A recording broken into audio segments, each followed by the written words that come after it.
We are here at Nick Underhill, off the bench overtime. All the boys, Bob, Jacob Hester. Listen, ladies and gentlemen, we are a few short days away.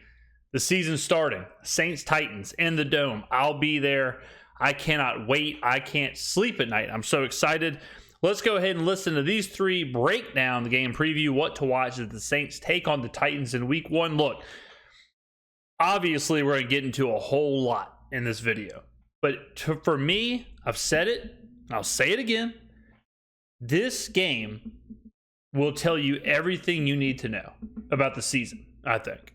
We know that the Saints' schedule is easy. We know Derek Carr is there. We know the talent on the roster. We've talked about it. We understand it. But now it's time for them to prove it. And if they go out there and beat Tennessee, beat a good coach and Mike Vrabel with a ton of time to prep, beat a good running back in Derrick Henry, the Titans they're the perfect litmus test because they're not the best team in the NFL, but they're not a bad team. They're a buttoned up team, a well-coached team, potentially a playoff team, right there on the border. If the Saints can come together and beat a team like that in their first game, what that's going to do is prove that the roster is good enough. It's going to prove that Derek Carr is good enough. And more importantly, it's going to galvanize that roster and galvanize that locker room to believe that this team can win. If they win that first game, because the schedule's so easy, if you beat Tennessee, we play Carolina, the Bucks, the Pats, the Packers, and then what, the Texans? Some combination of those. If you beat Tennessee, you all of a sudden have a ton of confidence to go play Bryce Young and Mac Jones, CJ Stroud, and Jordan Love. It's easy. It's set up perfectly for this team. All they got to do is take care of business in week one. In the locker room, though, like one of the receivers compared it to 2018 vibes. Demario Davis talked about how confident DA seems, and now it's different. DA's talked about how confident he seems because he feels like his team's good. And, you know, we said this before about Derek Carr. I think that it should feel this way right now, and it would be extremely alarming if we weren't kind of hyping him up in the clean environment that is training camp in the preseason. Like, you aren't seeing real blitzes. There isn't real pressure. Carr himself has talked about how coming here is like a way for him to kind of take some of that weight off himself where he doesn't feel like everything in the world's on him. We actually got to see that, though, to see how it affects his game. Like, is that going to allow him to... Yeah, spoiler alert, Derek, everything is on you.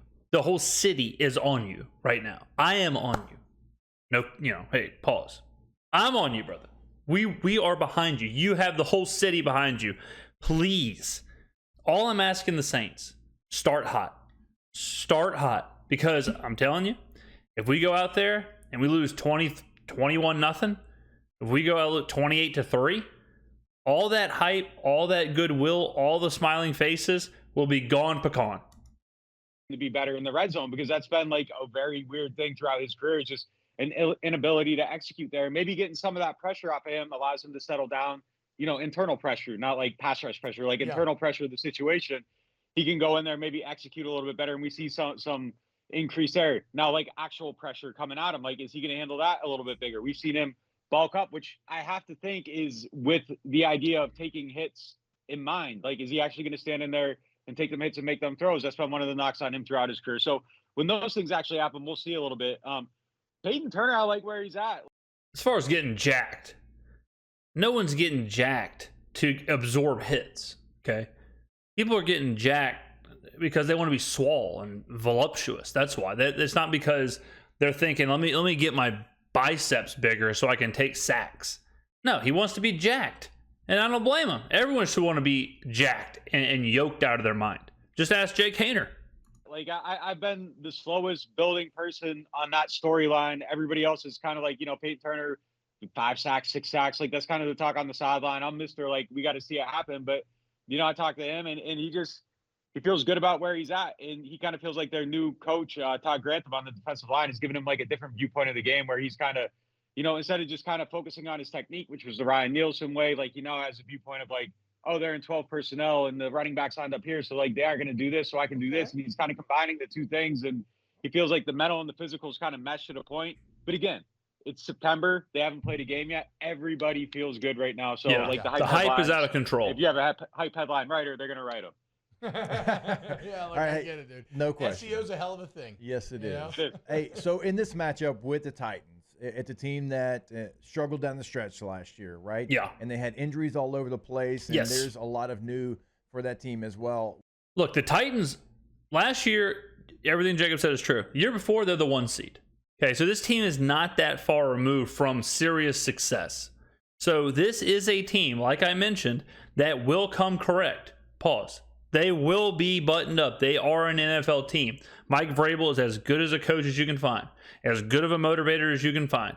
Derrick Henry, total stud. Okay, so we know that. We know what this team's going to bring. They aren't the cream of the crop, but they're not that far away.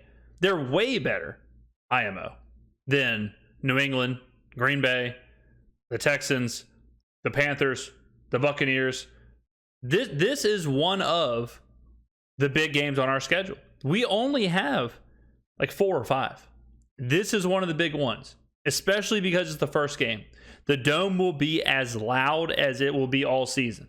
The hype will be as high as it'll be all season. The pressure on this game is real. What's this matchup look like for the Saints? What's one point of emphasis they have to go into this game plan with? Win, look good, score, move the ball.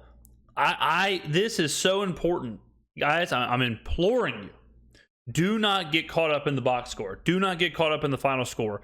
Watch the tempo. Watch the pace. Watch the scheme. Watch the philosophy. Watch all of that. That's what you should be looking at. You should not be worried about, it's 3rd and 7. We got to get this first down. What you should be worried about is there a vision?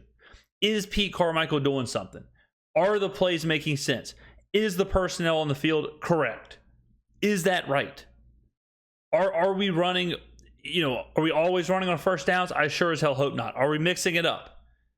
That's what I want to see. Don't get caught up. And we're up 6-0 at half. That's not going to do it. It's not a zero-sum game. We got to look at the philosophy first, the scheme first, personnel packages first, and then we can look at the results as far as yards and score and whatnot. Oh man, it's just such low-hanging fruit, but they got to stop the run. Like, their run defense was bad last year. Yeah. All their moves were to get better against the run. They got Colin Saunders now, who's supposed to be, Yeah, obviously, ladies and gentlemen, like Nick said, low-hanging fruit. If we're going to talk schematically, yeah, they got to stop Derrick Henry. For sure. And that's a good place to look, is to look at the defensive line. Can they stop? Because this is one of those teams where if you can stop Derrick Henry, if you can stop the Titans' rush attack, you can probably stop just about anybody's rush attack. So that is a weakness or a question mark on the Saints, is that defensive line. So this is a great test for them as well, to see what they can do against Derrick Henry and against the Titans. The guy on the nose that makes a difference and clears up some space for Pete Werner and Demario Davis to have like room to flow and make plays. Nathan Shepard's supposed to be better at stopping the run, so like that interior has to be a lot better. And I kind of, there's 2 things here. Like, I hate the timing of the matchup because tackling sucks in week 1. Like, nobody tackles well in week 1, and you're going against the biggest dude in the league at running back, Derrick Henry. So that's probably going to be an issue. But I like the timing of the matchup because the Titans have 4 new guys on their offensive line. A 5th guy changed positions. Nobody's doing anything they did last year. It's going to be the first time they're facing live bullets, trying to communicate, trying to hear, in the dome, all this stuff going on. Like, you might catch them a little bit sloppy and it might create some, advantages there. But the problem is if you have one misadvantage and you miss a tackle, Derrick Henry might run for 65 yards and you're screwed. So yeah. I think that has to be the thing. But if you can cut the head off that snake, they can't run the ball.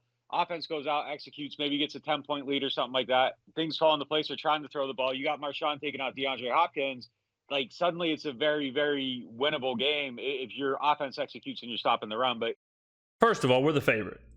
Okay, we're the favorite of the game. It's not just a winnable game. We're supposed to win the game. We're expected to win the game. We need to win this game. All right, I would say neutral site, we're slightly better than the Titans, I think, and that's what Vegas is telling us. Somewhere in there, right around that. So it's not just winnable, okay? We got to get out of that mode. We got to get out of it's a winnable game.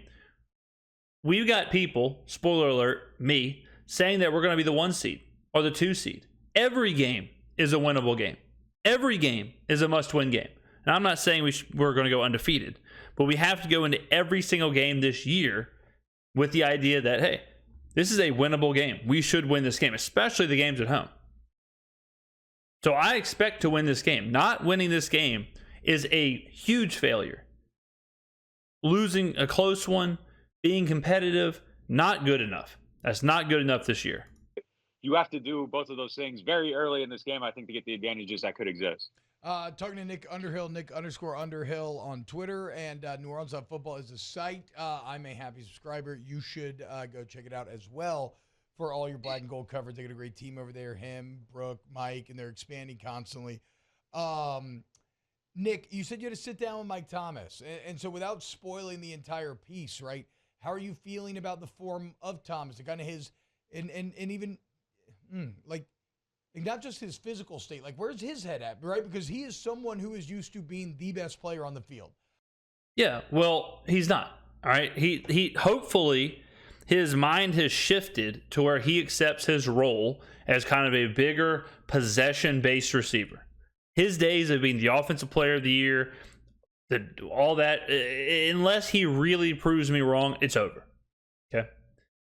And Michael Thomas has been I don't want to say a diva, but he has been a bit of a me first guy, seemingly, in the media and in interviews. So hopefully that's not the case.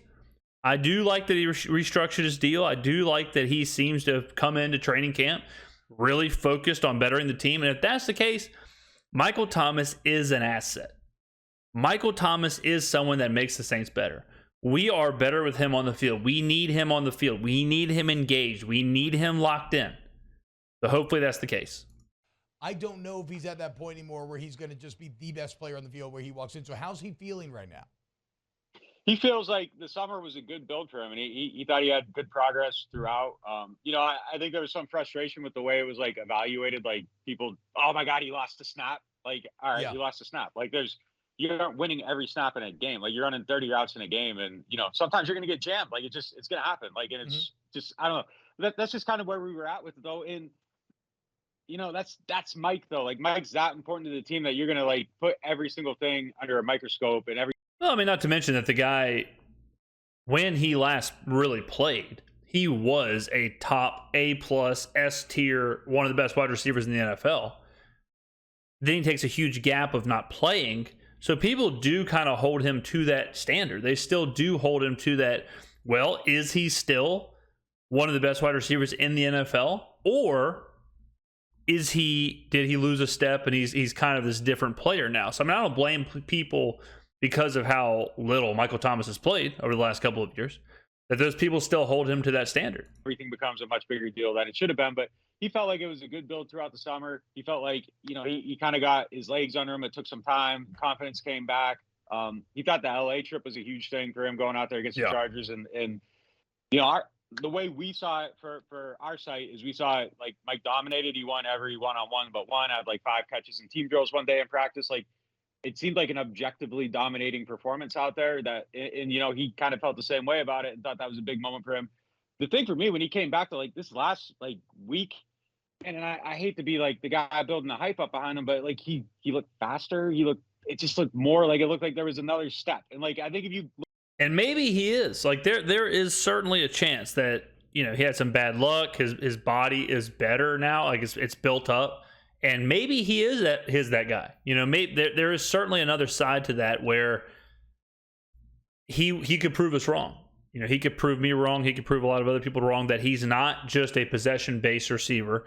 He's not just somewhere in between a tight end and a wide receiver. He is a dominant player, and he is a guy who's going to go win you one-on-ones. And I'll tell you this right now, ladies and gentlemen, if he is that, good. Because that means the Saints are even better. If he is that, the Saints are an even better team. If that's what he is, if he's one of those guys now who is just dominant, Chris Olave is as good as we think he is. That's another wrinkle that the Saints have. And that's something that I wasn't even factoring in, that they could have 2 of the top 15 wide receivers in the NFL. But you throw that in there too. I mean, it's just more of a reason to be hyped about the season.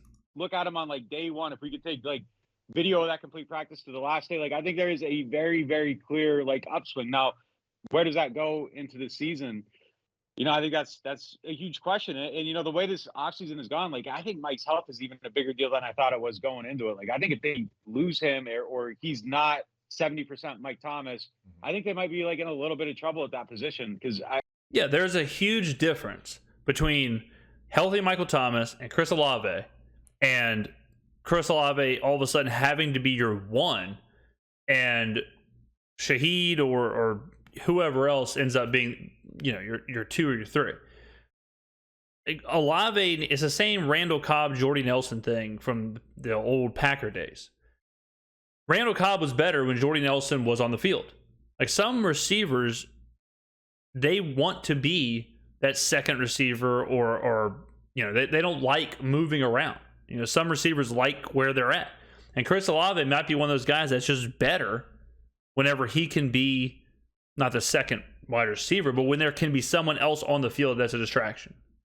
Someone else that can take some of the defense over there. And Michael Thomas just being on the field, just being there is such a huge advantage. I don't think the things came up behind them the way they wanted to. Like guys like Brian Edwards and Lynn Bowden and Kiki Kuti and all these other players, like they bought in to challenge Traquan Smith. Like it didn't work out. Like none of those guys worked out. None of the UDFAs really distinguished themselves. Shaq Davis is fine, but he's no better than Traquan Smith. Otherwise he'd be on the team. So I think there's just a lot on Mike right now. I think he actually has to be that good. He feels good about where he's at going into the season. Watching him, I kind of feel good about where he's at going into the season. I felt a little bit more sure last year, I think, than this year. But I think that's probably like a little bit of PTSD and just seeing how, everybody was excited last year. Then there's the more it happens, you're going to eventually temper your hype and your expectations. Injury and it doesn't work out. But, I thought he did better in joint practices this year than last year. Like the Packers practices, I went in their locker room and they were kind of like talking trash about Mike. Like, nobody was doing that for the Chargers because Mike smoked. Like Mike put Derwin James in the dirt multiple times. So, I felt better about that checkpoint this year. But, I think it's just there's just too much so that you gotta be cautious about how you feel about everything with him. Hey, what about biggest breakout star candidate? Like someone that you've seen in training camp that's played, and maybe we know who it is, but somebody you think takes that next step here in the early portion of the season? Man, that's such a good question. I think you could say Chris Olave. Because he's a guy who that next step could be from being a good wide receiver to being one of the game's best wide receivers. That's who I would probably throw out there as like who could make a big breakthrough. I think Juwan Johnson's going to have a huge year. I think the way Derek Carr throws the tight ends, I think he's just dominated training camp, and he could be one of those guys who all of a sudden we turn around and he's right up there with Mark Andrews and Darren Waller and some of those, like a tier underneath Travis Kelce. I can see that happening. I don't want to I'm not going to cheat and say Rashid Shaheed, although I do think they're going to put him in like a role that shows him off better. I feel like there's better vision there, like jet sweeps, motions. I think they're going to be creative with him, and they realize that, hey, getting the ball in this guy's hands who makes people miss and people have trouble tackling him, that might be a good idea. Are you listening, Mike? Yeah, it's not a bad idea. Number 2 on my list, and I'm going to hate myself for saying this. Damn, I don't want to say it, but it's right there. Like, it's just playing off of that. Like, I think, non-player, but I think Pete Carmichael's going to be a better coach. Whew, I wasn't even thinking about Pistol Pete. He damn sure better. If there is a breakthrough, and I could pick one person to have their breakthrough season, it's Pete Carmichael this year. Nobody is under more pressure than Pete Carmichael. He has to prove that he can do it. Bottom line. Great answer by Nicholas. Coach this year. I think he is. I think he's figured some things out. I think there's some vision and cohesiveness. So breakout stars, a massive stretch, but I think he could be, better at what he does. It's tough, man. I'm kind of running through the list of trying to find a good one. And I kind of feel like there's so many known commodities. We didn't have a lot of guys rising up through camp. They need Alontae Taylor to be the breakout star. I mean, he's got to be better in the slot, but I think that's going to be a slow build. I think it starts at one point, and then, week 8, we're going to look back and be like, damn, he got a lot better. There's going to be some ups and downs. sneaky breakout candidate. Like, I think Jordan Howden's going to be someone that people like end up recognizing. I think he's going to make some plays in the dime package. It lets Tyrann Mathieu play in the box more, which is going to allow him to be more dynamic. I think that leads to more playmaking. Marcus May can move down a little bit when they want to, play 1 or 3 in that dime package. You get both those guys in the box, kind of wreaking some havoc a little bit, which I think is something that's going to be huge for them. And I think Howden can make some plays. The guy that they need to be like the breakout star of the team is Carl Granderson. Like, he needs to take 5-6 sacks to 10 for their gamble on the defensive line to work, I think. So I'm not betting on that, though. Like, I think he's just kind of who he is. I think it's going to be Colin Saunders. Like, I took me 4 minutes to stall him, but I think it's going to be Colin Saunders. I think he's the guy. Like I liked what he did in Kansas City. I think there's more attacking to his game. I think he can be, not like a monster in the pass rush, but I think there's some stackability there, and I think he's going to improve that run defense. And I think that's the guy I'm going to circle. So it's interesting because that's exactly where my head went, is this new defensive line, which I thought like outperformed my expectations during camp, but I just want to see how much that's going to carry over into fall. Nick, I can't shake the Blake Groupie thing, man. Who cares? I made a video on this. If you haven't watched, so I won't get too deep into this. I won't bring back the Will Lutz Blake Groupie, but I would implore you to go watch that video if you are also upset about Will Lutz being traded. I just don't feel good about it. And it's funny because I tweeted DA better be right, because one thing we knew about Lutz is that he was clutch, right? And the second Groupie misses a kick, and when it matters, it's going to be, what the hell are we doing? And so I tweeted something along those lines, and I was just inundated with responses like, Groupie clearly won the job. And I will make this clear. Anyone who is overly worried about Groupie versus Lutz, or the second Groupie misses a kick to say Lutz would have made it, Mr. 74% last year, Lutz, he wasn't guaranteed to make nothing, okay? Anyone that's doing that might as well just turn the TV off, not watch the game, and go watch something else. Because they have no reason, they have no credit to be tweeting about the games if that's where they land. If they land on Will Lutz would have made this kick. Bottom line. Groupie says here, and everybody kept saying Lutz was 74%, Lutz was 74%. Groupie was 74% on the college level last year. So, why are people yelling at me about Lutz last year when Groupie was the same at an easier level of football? First of all, why would it be easier? It's kicking. This isn't playing offensive line or defensive line. If you can kick, you can kick. I don't know the situation. How many kicks did he kick? Where was he kicking? Were they outdoors? Were they in wind? How long were they? There's a lot of different factors to it. Fact of the matter is, Will Lutz was kicking in the dome. After he got hurt, he steadily dropped off. And last year, 74%. And we were offered a 7th round pick for him. We weren't offered a 7th round pick for Groupie. If we were offered a 7th round pick for Groupie and not Lutz, we probably would have traded Groupie. So it's not the fact that Groupie was 74% last year or Lutz. It was the fact that they were even. One is younger, one is older, one is coming off an injury, one was swapped for a draft pick. That's it. If the Saints season is dictated by a Blake Groupie kick, it is what it is. Yeah, so I mean, look, during the game I tweeted Lutz should be the kicker, and I got murdered for it too. So I know exactly what you went through. So I'm saying that though just to set the table. I was team Lutz. I thought Lutz. I would have went with Lutz. Lutz would have been my pick. So okay, I was wrong about that. So why was I wrong? That's where I'm at. My thought process. That's what I'm trying to get at. Where? Yeah. Sorry.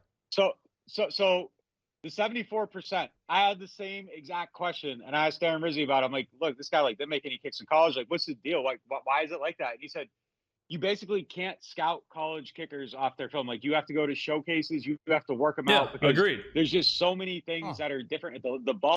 It's something else I think about as far as kickers and college kickers versus the NFL. If you look at a kicker or a punter, I would guess in the NFL, you're basically looking for a skill set. You're looking for his form as far as his leg power, his drive, all that stuff. That's what matters. What doesn't matter is his kicks in the games. There's too many variables. There's too much other stuff going on. Whereas with like a quarterback, with a running back, with a wide receiver, you're looking at their collegiate game, like their tape. With a kicker or a punter, it's probably the opposite. If you have 10 kickers and one kicker really stands out in a college showcase, but he played at Yale or whatever, and another kicker just kicked the game-winning national championship kick, I wouldn't care at all about that game-winning national championship kick. You're just going to need a skill set at that point, and then you would hope that you can develop that kicker into being good. And here's another thing. If he's not good, who cares? Go find someone else that is good. Go get a free agent, draft a kicker next year. Who cares? They constantly come in, they constantly go out. Good kickers can be bad kickers can be good kickers. It's like a closer or a reliever in baseball. The greatest college closer can come into the bigs and get absolutely shelled. Some guy who was a former starting pitcher who was terrible, went to the bullpen, boom, all of a sudden he's the greatest closer of all time for 2 years. There's too many variables. It's too volatile. I don't know why we're hung up on Blake Grupe and Will Lutz. All is different. The hash is different. The operation's usually really, really bad at that level, to whereas, in the NFL, like, a bad snap is shocking. A bad spot is shocking. Like, they're working on how many rotations they want on the ball, all this stuff. The timing's the same every single time. So, like, when you clean that up, sometimes that's how it goes. So, like, they don't really watch that. It's like, the showcases, the Senior Bowl, all these places where they can kind of control it and figure out, like, why it's messy and all that stuff. So I feel a little bit better about that. The other thing is that I think it's an age thing. If you're kind of even with the guy, you go with the younger guy, I guess. Yeah. But I think it's a dangerous game. Look, man, like it's dangerous. Yeah. Especially if you're a coach that was, I don't want to say he's on the hot seat, but like if they lose some. How are we at this point? How are we 2 days or what's today? Wednesday? How are we Thursday, Friday, Saturday? How are we 4 days away from the season starting? We have Derek Carr coming in, a brand new quarterback. We got all this other stuff happening.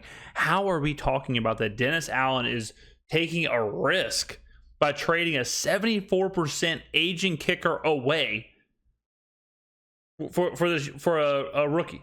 Who cares? Who cares? And hand up, if we lose the NFC Championship game because Grupe misses a field goal, who cares? We got there. Kickers miss field goals. The best kickers miss field goals. There's no, if Grupe wasn't there and some other guy was there, he could miss it. Who the hell knows?